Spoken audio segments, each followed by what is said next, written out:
मतदानासाठी पोहोचलेली आहेत।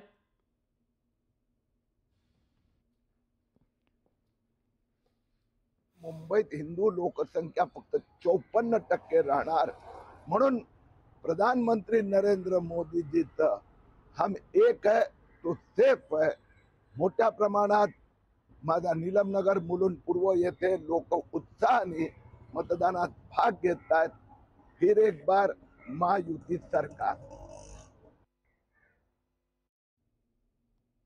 वातावरण आहे मतदान केंद्रांवर वोट जिहादच्या विरोधात ज्या पद्धतीने मुंबईवर बांगलादेशी मुस्लिम रोहिंग्या मुस्लिम अतिक्रमण करीत आहे।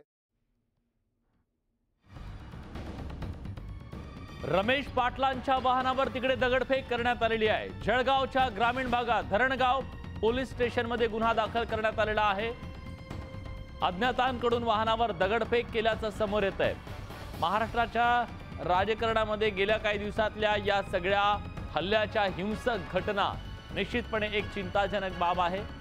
धरणगाव पोलीस स्टेशनमध्ये या संदर्भात गुन्हा दाखल करण्यात आलेला आहे। अज्ञाताकडून वाहनावर दगडफेक करण्यात आल्याचं कळतंय। जळगाव मधला हा सगळा प्रकार आहे। रमेश पाटील यांच्या वाहनावरती ही दगडफेक करण्यात आलेली आहे। ही दगडफेक नेमकी कोणी केली याबद्दलचा तपशील कळू शकलेला नाहीये। अज्ञात व्यक्ती होते असं सांगण्यात येत आहे आणि या अज्ञातांच्या विरोधात आता पोलीस स्टेशनमध्ये गुन्हा दाखल करण्यात आलेला आहे।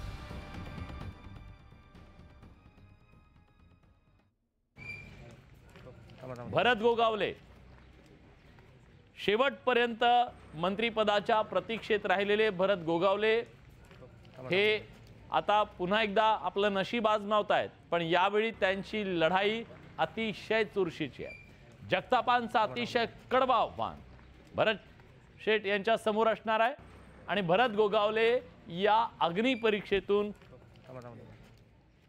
कसे पुढे येतात हे पाहणं महत्त्वाचं असेल। तिकडे प्रशांत बंब भाजपचे आमदार प्रशांत बंब गंगापूर विधानसभा मतदारसंघातून आपलं नशीब आजमावतायत। त्यांच्यासाठी सुद्धा ही निवडणूक अतिशय अटीतटीची आहे।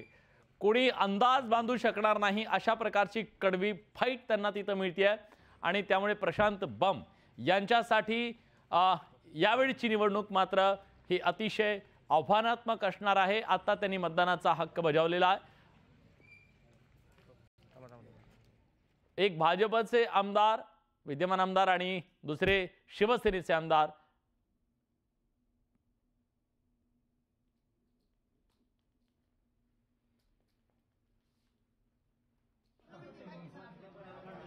तर शरद पवार यांनी सुद्धा मतदानाचा हक्क ते बजावतायत।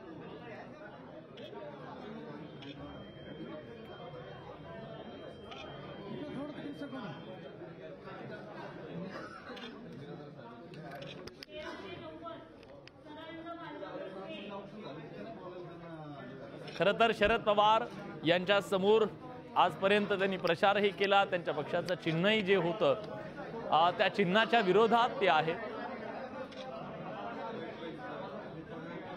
आणि शरद पवार यांच्यासाठी सुद्धा ही लढाई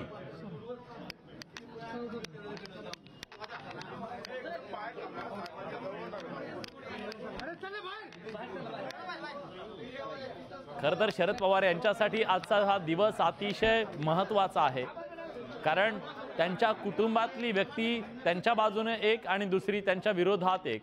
त्यामुळे खरं तर हा जो मतसंग्राम आहे त्या मतसंग्रामामध्ये आज अशा अनेकांची कसोटी आहे, नातीपणाला लागलेली आहेत या निवडणुकीमध्ये।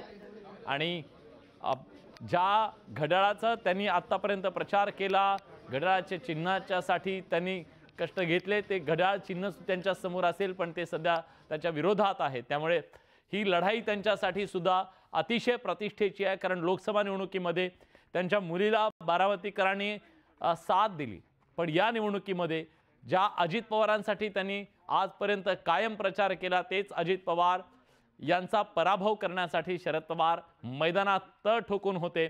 बारामतीमध्ये शेवटच्या सभेमध्ये सुद्धा त्यांनी आपली भूमिका मांडली आणि आपल्या पुतण्याला नातवाला त्यांनी मतदान करावं असं सांगितलेलं होतं। योगेंद्र पवार यांच्यासाठी त्यांनी प्रचार केला। बघूया शरद पवार काय म्हणतात. साहेब तिथं मीडिया बूथ बनवलाय, 1-2 मिनिटं जर थांबता आलं तर तिथं तुमचा बाईट होईल थोडा व्यवस्थित. हा बाहेर पोलीस स्टेशनच्या तिथं.